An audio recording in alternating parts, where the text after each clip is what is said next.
Business Connect en partenariat avec Made in Maurice.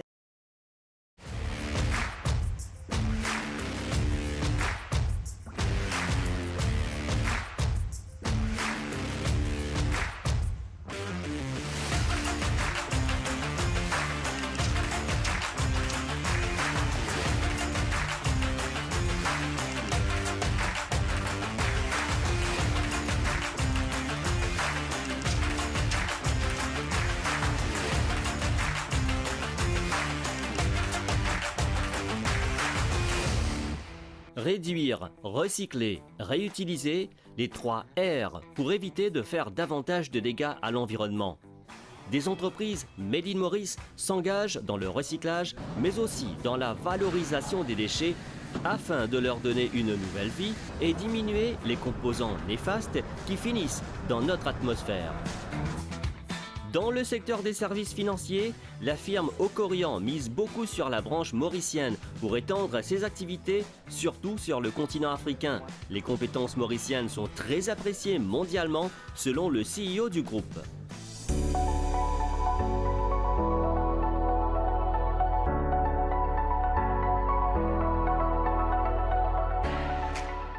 L'économie circulaire, on en parle souvent de nos jours. Ne rien jeter, ne rien gaspiller, tout recycler, l'économie circulaire est très importante, surtout pour Maurice, un État insulaire. À Maurice, il y a des entreprises engagées dans le recyclage. À Saint-Martin, la Chaumière, il y a une entreprise BEM Recycling qui est engagée dans le recyclage des déchets électriques et électroniques. Non seulement pour recycler, mais aussi pour transformer ces déchets en produits utiles pour d'autres entreprises. Dans cette édition, nous allons visiter l'entreprise qui est engagée aussi dans l'économie circulaire.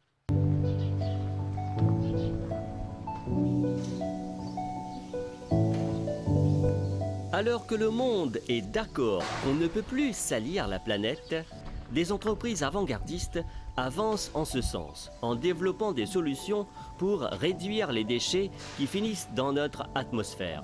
À Maurice, BEM Recycling fait partie de ces entreprises. Thierry Malabar, donc BEM Recycling, dites-nous depuis combien de temps vous existez et qu'est-ce que vous faites ici à La Chaumière? Donc, ce qu'on fait exactement à Saint-Martin, avant tout, BEM Recycling, c'est une entreprise axée sur le recyclage des D3E. Quand on parle des D3E, c'est déchets des équipements électriques et électroniques. Et surtout, il faut savoir que c'est une entreprise familiale qui existe depuis plus de 20 ans, comme quoi le temps passe très vite. Donc, avec l'envie des parents de vraiment avoir et de mettre en place une culture par rapport du développement durable et de l'économie circulaire. On était situé à Beaubassin, par la suite on a évolué, on est venu à la Tocnique et là depuis 2017 on se situe à la Chaumière-Saint-Martin sur une usine toute nouvelle avec des nouveaux investissements pour traiter tout type de déchets. Donc là on parle de votre téléphone portable, de votre micro-ondes, machine à laver ou encore votre congélateur et autres produits qu'on peut avoir soit au bureau ou à la maison qui sont en fin de vie. Alors, quand vous traitez des produits, dites-nous, depuis que vous récupérez, quand le produit arrive ici, comment ça se passe, comment vous traitez un peu le process dans ce traitement de déchets? Donc, comment ça se passe tout simplement et très facilement pour nous, comme je vous ai dit, on a vraiment les compétences et la connaissance de traiter ce type de produit. Donc, il faut savoir que par rapport à la législation, le e-waste est considéré comme un déchet dangereux, donc on n'a pas le droit de faire de l'enfouissement dessus ou tout simplement de mettre ça dans un dépôt sauvage aussi connu comme le dumping. Donc derrière nous, votre produit, on va le travailler de façon à le valoriser en matière secondaire. Mais avant de le faire, on va parler avant tout de dépollution. Donc dépollution, on va retirer toutes les composantes dangereuses, donc les gaz, les huiles, les cartouches d'encre, les piles, les batteries et autres. Donc certains de ces produits vont être stockés en interne pour être recyclés avec d'autres entreprises qui sont également enregistrées auprès du ministère de l'Environnement. Si pas possible, là par rapport à la traçabilité, ce sera une exportation qu'on fera sur ce type de produit. Et puis derrière, pour répondre à votre question, les produits, on va les valoriser en matière secondaire. Une fois les avoir catégorisés par famille, donc on aura le plastique d'un côté, la ferraille d'un côté, le caoutchouc d'un côté, le verre d'un côté. Donc broyage sur nos différentes machines où on a investi. Donc on aura du plastic chips, du plastic pellets, du gloss aggregates, on aura également d'autres produits que derrière on va pouvoir récupérer pour refabriquer d'autres éléments avec. Et pourquoi avoir demandé la labellisation Made in Maurice? Il faut savoir qu'on est déjà membre de l'AMM, du coup l'Association mauricienne des manufacturiers. Ça fait déjà 5-6 ans qu'on collabore avec eux sur divers projets. Et pour nous, ça coulait vraiment de source de continuer notre démarche et de travailler avec eux. Donc forcément, on les a contactés pour rentrer dans la belle famille du Made in Maurice. Donc encore une fois, le Made in Maurice, c'est un secteur, c'est un réseau surtout avec différentes entreprises qui proposent vraiment des produits créés localement à Maurice, notamment les produits qu'on propose sur la gestion du e-waste qu'on fait directement chez nous en interne. Comment la labellisation Made in Maurice cadre-t-elle avec la stratégie de votre entreprise? Donc par rapport à la stratégie de l'entreprise, tout simplement, comme je vous disais un petit peu plus tôt, la démarche de vraiment développer cette économie circulaire, cette notion en tout cas de l'économie circulaire, la notion du développement durable. Et c'est vrai que l'AMM, le Made in Maurice, c'est vraiment des belles institutions qui ont des vraies valeurs, qui sont vraiment engagées à leur niveau. Et là, c'est vraiment un réseau qu'on a intégré, qu'on connaît déjà, avec qui on travaille depuis plusieurs années. Donc vraiment continuer cette démarche de dire que voilà, vos déchets ne sont pas des déchets, il faut juste vraiment les valoriser correctement par rapport à ce qu'on peut faire déjà par rapport à nos compétences que nous avons en interne ici localement à Maurice et derrière travailler avec d'autres entreprises pour compléter un petit peu la démarche de ce fameux réseautage. Aujourd'hui, comment BEM Recycling soutient les entreprises dans leur démarche de recyclage, de la valorisation des déchets? En 20 ans, on a traité quand même de 2000 tonnes de e-waste qui n'ont pas fini à l'enfouissement ou à mochicose ou tout simplement dans le dumping. Donc, ce qui fait qu'on travaille vraiment en partenariat avec des entreprises, que ce soit des micro-entreprises, des petites et moyennes entreprises, des grandes entreprises, des entreprises manufacturières, des institutions bancaires, des ONG et autres. Donc l'idée, c'est vraiment de promouvoir cette culture de circularité. Et actuellement, on travaille également beaucoup avec les individus. Donc à la maison, on a tous un déchet qui est soit dans notre garage, soit dans notre chambre ou dans notre cuisine, on ne sait pas quoi faire.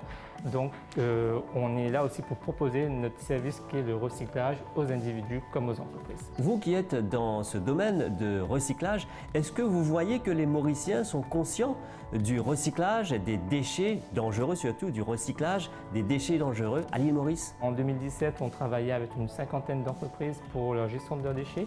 Et là, en 2021, du coup l'année dernière, pas moins de 150 entreprises qui nous ont contactés pour la gestion de leurs déchets.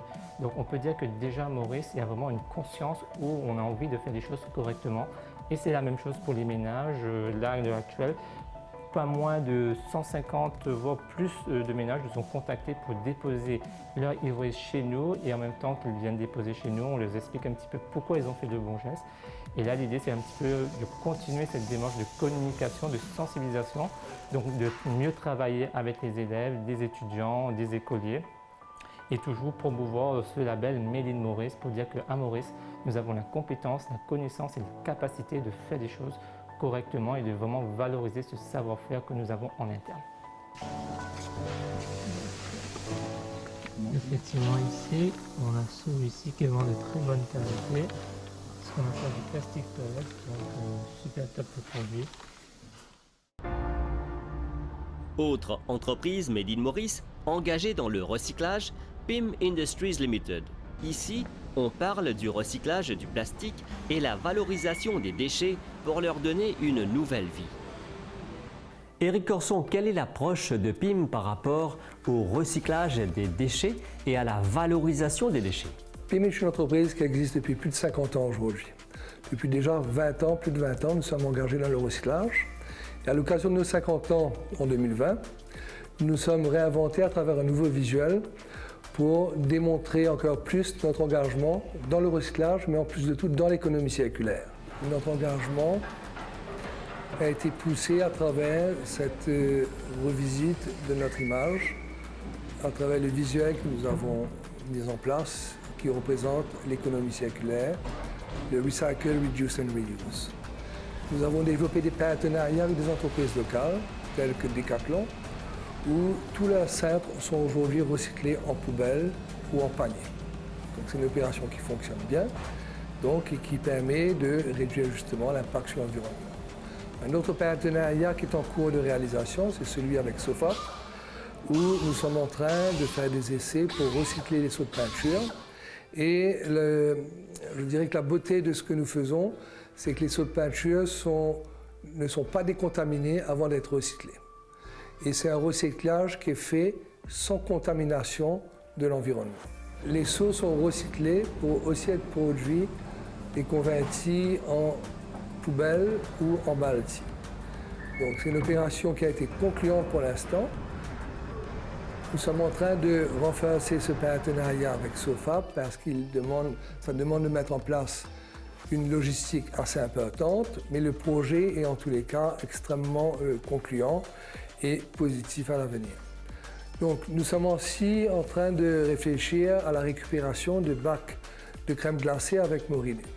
Donc c'est quelque chose que nous savons faire. Vous qui êtes dans le domaine, est-ce que vous voyez à Maurice qu'il y a vraiment une conscience, une prise de conscience par rapport au recyclage, le reuse, reduce à l'île Maurice? Effectivement, je crois qu'il y a une prise de conscience qui a été faite depuis maintenant près de 3 ans, même près de 4 ans. Donc je dois dire que les choses ont commencé à être beaucoup plus dynamiques à partir du moment où il y a eu les assises de l'environnement. Il y a une prise de conscience, on le remarque parce qu'on est de plus en plus sollicité. Donc on est sollicité par des individus, des individuels, on est sollicité par des entreprises, donc qui ont la volonté de pouvoir faire du tri sélectif. Et le problème qui se pose, c'est de savoir comment collecter, comment séparer, comment trier et comment collecter par la suite. Une fois que ces opérations de tri ou de collectage ont été effectuées, il se pose un autre souci, c'est celui de savoir recycler pour en faire quoi. On demande d'avoir des marchés bien définis. C'est là où la difficulté commence. Quand on parle de recyclage, il y a aussi des difficultés d'abord pour trier, pour collecter et faire le processus. Mais quelles difficultés vous rencontrez et quelles sont les solutions qu'on peut envisager? Toute la difficulté est justement là. Donc, il faut, à notre niveau, on classe en 2 catégories différentes. Donc, il y a le tri et la collecte ménagère, et puis il y a la collecte industrielle, où évidemment, donc, on se concentre plus en ce qui concerne la collecte industrielle. C'est plus facile à un certain niveau parce qu'on identifie certains produits faiblement contaminés. Et on sait qu'est-ce qu'on arrive à récupérer parce que dans le plastique, il existe plusieurs catégories de plastique. Ça demande à mettre en place un certain cahier des charges, évidemment. On ne peut pas tout récupérer de n'importe quelle façon. Ça demande à respecter ce cahier des charges de façon à ce que le recyclage soit fait de façon optimum et efficace. Donc une fois que ces produits ont été donc collectés et recyclés, il faut pouvoir donc avoir les moyens de fabriquer d'autres produits avec, de donner une nouvelle vie à ce plastique. L'idée, c'est de valoriser ces déchets plastiques. Donc, maintenant, pour en faire quoi? Donc, nous, on fait des poubelles, on fait des pots de fleurs, on fait des cargaz, par exemple, et d'autres produits encore. Il faut aussi qu'il y ait le marché. On arrive à être relativement viable parce qu'on a un outil industriel qui existe et qui fabrique autre chose aussi que du produit recyclé. Donc une entreprise qui démarre à zéro pour uniquement investir dans du recyclage dans le cadre de l'économie circulaire, on la vie ne serait pas fiable. Il faut avoir des garanties de marché.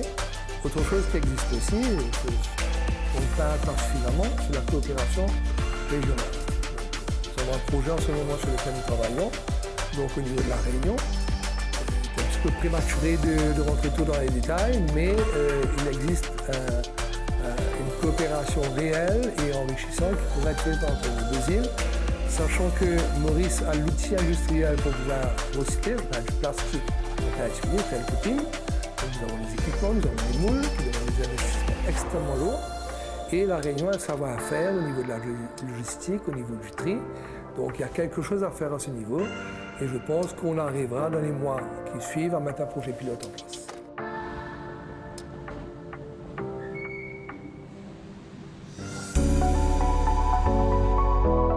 The Mauritian financial services sector enjoys a global reputation, and working for this sector is not only ambitious but also challenging.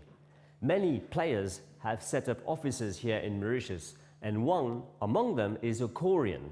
Ocorion offers global mobility opportunities, and this is why the group CEO and chairman is in Mauritius to promote global mobility opportunities, but he also shares his views about the global perspective of the financial services sector.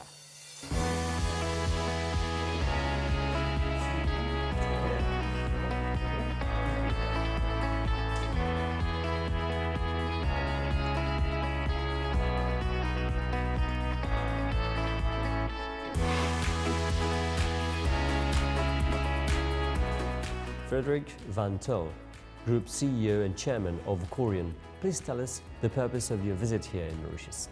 Well, simple. I wanted to come and visit our office here. Our Mauritius business is one of the most important in the group. We've been through many years of COVID now. Obviously, I haven't been able to visit for a couple of years. And during that period, the business here has grown significantly and has been a huge support to the Corian Group. So I wanted it to be the first office I visited post-COVID. And what are your views about global perspective on the financial services industry? Constantly evolving, markets changing, the dynamics changing, and I think that is part of the challenge for Mauritius, which in the big picture of financial services is a relative newcomer and making its position. It's how to develop and evolve to capture those trends and actually lead in them. And you've said that the Mauritian office, or Corian, is very important. And how do you explain the success in Mauritius here? I think it's a blend of drawing on our experience in our other locations, together with a really deep, talented pool we have here, people we have here in Mauritius. So really bringing our global expertise together with what we can deliver here, and training and developing the team here. And how does the Mauritius jurisdiction fit in your global strategy? It's a core part. We look at our business, I think, increasingly in a different way than historically, in that we really believe in the one Corian, and that means it's a single ecosystem, and we believe in the essentially everybody is virtually working. So we're no longer looking at clients as Mauritian clients or Cayman clients or London clients. We look at them as Corian clients, and we provide full service according to the capability sets we can find in each office. And Mauritius, with the team here, we've been able to develop that significantly, have them provide services to our clients in just about every jurisdiction we operate, and really share those skill sets between our two offices. So we don't run a traditional offshoring model, we run a client capability service model, which means our team here in Mauritius is now working and operating with our clients throughout the value chain we deliver. So we're talking about global business, and there are opportunities. Please tell us about those global mobility opportunities. We love for our people to move around the group because it builds a level of connectivity and experience with the whole business. But it's a managed program. We want people to be able to move, we want to give them that experience. But for our business here in Mauritius, we'd obviously like them to come back as well. And I think Mauritius would like to see them come back. So it's a program we run, we give the opportunity. We have people at the moment in secondment in Luxembourg. I think some are going to Bermuda and the Cayman as well. So we give them that opportunity, either short-term, medium-term or long-term secondments, but we want to keep them in the Corian family and really develop the knowledge of the group. And for Mauritius, what is your ambition or your vision for the office here in Mauritius? I think probably as Mauritius as a centre grows, we run our business in 5 service lines, and at the moment we don't do what we call the regulatory compliance service and the capital market services here. We want to grow those capabilities here as well. Obviously the capital markets is a little bit dependent on how generally capital markets develop in Mauritius and across Africa. The compliance is a business we were rolling out, and we've started the training of the people. And we want to continue the growth here. We believe there's a very talented workforce here, and we want to make that available to the whole of the business. So we have doubled the size of the business, well, nearly doubled it, or grown it by 50% in the last year, 50% the year before. We're going to look to continue that trend. So we're looking for high growth in our Mauritius business over the coming years.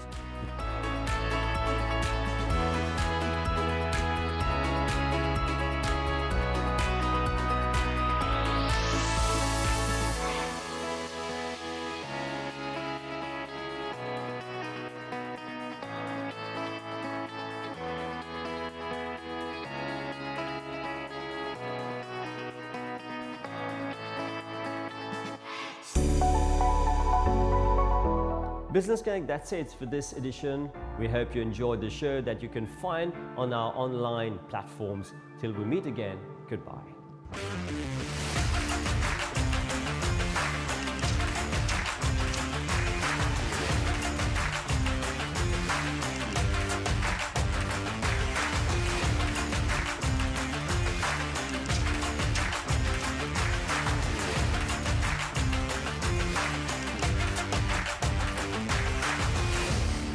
Business Connect en partenariat avec Made in Maurice.